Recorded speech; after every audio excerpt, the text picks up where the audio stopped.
Okay. Assalamualaikum and good afternoon to the Madam Munifah binti Alwi and fellow friends.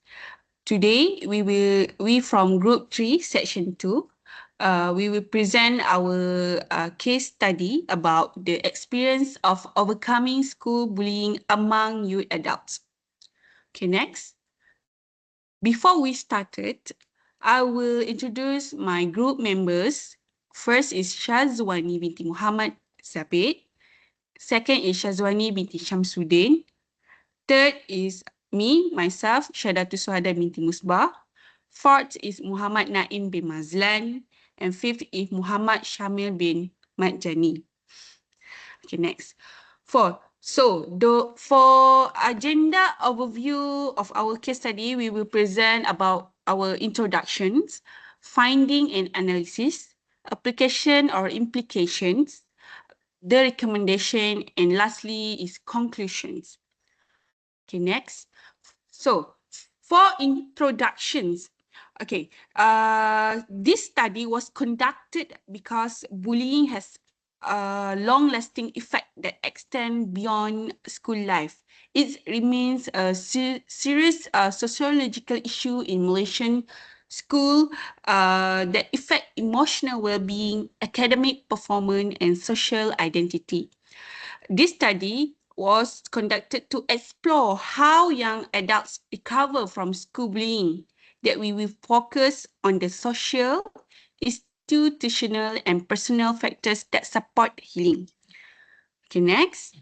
Okay, the case study overview is a method that we has used is qualitative interview that conducted around 10 to 20 minutes each interview by Google Meet. The participant of our study is 4 peoples, Malaysian young adults, aged around 18 to 28 years old. The type of bullying that we focus on is about physical bullying, economical, psychological, and cyber bullying. This study to aim identify recovery stages and resilient factors from 4% from 4 participants that we has interviewed. Okay, that's all for my part. I will pass to my group members for the next. Okay, so let's we see about the key findings from our study.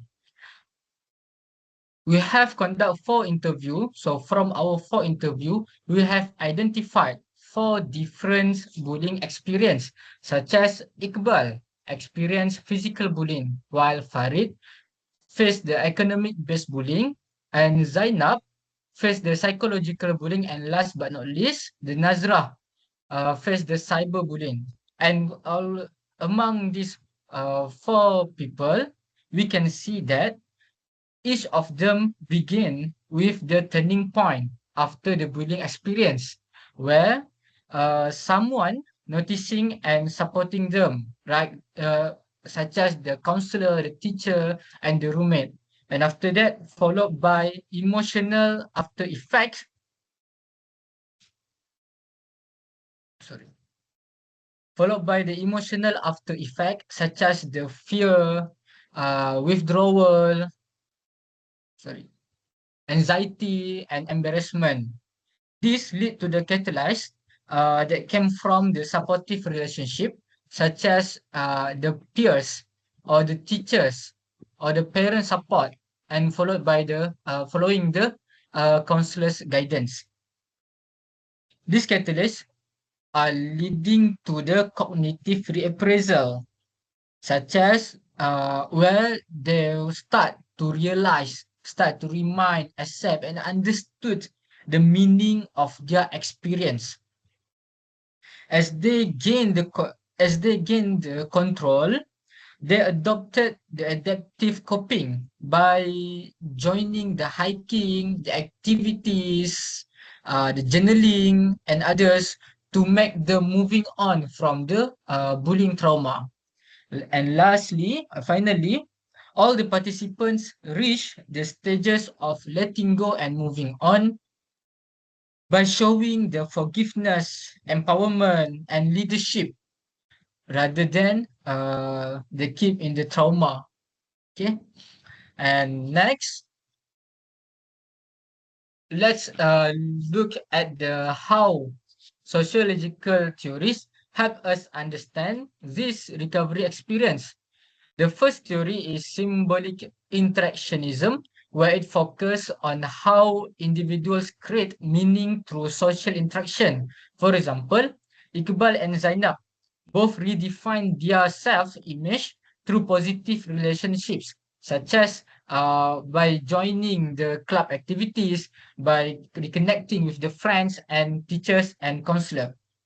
Next, the second one is conflict theory, which sees the bullying as a result of inequality and power imbalance.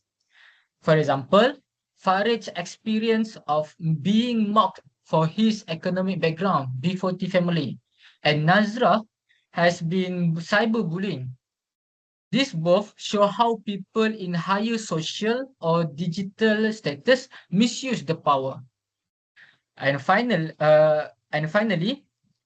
functionalism theory explains how institutions help restore balance after bullying disrupts the social harmony. For example, Farid's teacher intervention and Nazrah's counselor support reflect how schools and counselors act to rebuild the stability and community awareness. So in summary, we can see the symbolic interactionism, conflict theory, and functionalism theory together show the recovery is not just psychological but also sociological, involving both personal transformation and social reintegration. Okay, so next I pass to my fellow friends to continue. Thank you very much, Naim, for the clear explanation regarding the finding and sociological analysis. So now I will be presenting regarding the application or implication of our study for this topic. So firstly, I will be explaining regarding implication for teachers and school. Teachers are often the closest adult to student, yet many are not fully trained to notice or respond to signs of emotional trauma in victims. Therefore, it is important that teacher education includes psychological awareness and emotional support strategies. And teacher also can be a powerful change agent when equipped with the right skills. And the next one is school must adopt trauma-informed and mental health focused policy. This goes beyond just responding to bullying incident. It involves actively creating an environment where students feel seen and supported before problem getting worse. And another key action school can take is fostering a culture of inclusivity where no student is labeled or judged based on their socioeconomic background. And finally, providing emotional support such as journaling activities, guidance counseling, or peer support group that can help students process and heal from their experiences in a safe space. So next slide. All right. So now moving on to the implication for policymakers and the education system. Firstly, policymakers need to make psychological support and anti-bullying strategies, which is a requirement in a national education standard. This ensures every school, regardless of location, follows consistent practices to protect student well-being. This standard should also include training and initiative for social emotional learning, which helps students understand emotion and relationship, skills that are essential in bullying prevention. Incorporating cultural sensitivity into the curriculum is also important to address the diversity in Malaysian education. And last but not least, recognizing the connection between bullying and systematic inequality, such as socioeconomic disparity, is essential for a real change. When we understand that bullying is not just an individual issue, but part of a education system issue, we can design a more equitable and safe environment where every student feels valued. All right. That's all for me. So now I will pass to the next presenter. Thank you very much. All right, thank you, Shazwani. So I'll be presenting the recommendations from our mini research that entitled "The Experience of Overcoming School Bullying Among Young Adults." Now, based on our 4 case studies, they are physical, economic, psychological, and also cyberbullying. We found that the students recover best when they receive the continuous support from teachers, counselors, parents, and also their peers. Therefore, our recommendation will focus on these 3 main groups: schools and teachers, counselors, and also the parents, as well as student and also the society. Firstly, schools and teachers. Right, okay, thank you, Naim. So first, schools and teacher play the most important role. School should implement clear anti-bullying policies and continuous awareness programs. This should not be like a champion at the starting and a legend of not finishing the program. So the teachers need proper training to detect signs of bullying early and respond with empathy rather than the punishments.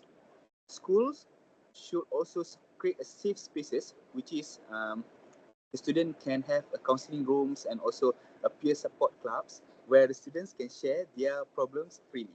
This helps to prevent bullying before it becomes more serious. Okay, thank you. So, secondly, counselors and parents should work together. Counselor must provide early interventions and also the follow-up session to monitor the students' progress.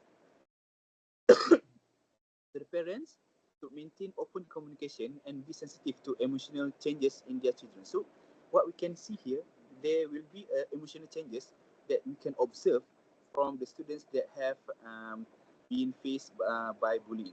Lastly, for student and society, it's about to building the empathy and also courage to seek help.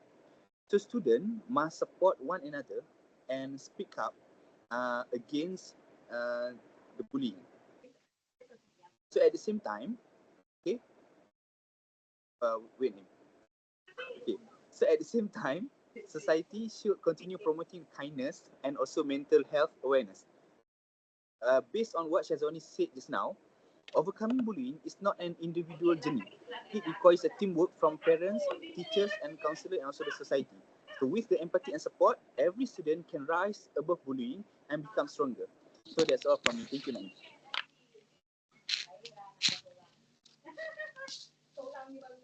Okay, thank you, Shamil, for the part for the recommendation. Now we goes to the last part for our mini research presentation, which is about the conclusion. Okay, so as we can see here, this is the conclusion or the things that we can conclude from our mini research project, which is about the experience of overcoming school bullying among young adults. Okay, so this study shows that recovering from bullying is not a straight path, but each person healing depends on their inner strength and also the support that they receive from the family, friends, and also their teachers. Okay. Next, as we can conclude here, it have 3 findings that we can highlight from this mini research project, which is the first one is about the emotional distress. The second one is about the empathy and also validation, and the last one is about rebuilding self-identity. Okay, so so now we look first at the emotional distress, which is about the bullying causes deep emotional pain that needs to be recognized and supported. And the finding number 2, which is about the empathy and validation, we need to understand and care from others to help victims feel valued and also start to heal from the bullying process. And the last one is about rebuilding self-identity, which is through positive relationship and reflection. Victim can regain confidence and a strong sense of self. Okay, so the last part for this conclusion, we can see or we can conclude that which is this study also revealed that bullying reflect larger social issues such as inequality based on class, appearance, or status from the students. And this mini research project also describe that recovery from bullying needs both personal resilience and a supportive school environment. It's not only an educational issue but also a moral and social responsibility to create safe, inclusive space where every student can grow and succeed. Okay, I think that's all from our presentation regarding to the mini research project, which is about the experience of overcoming school bullying among young adults. Thank you very much.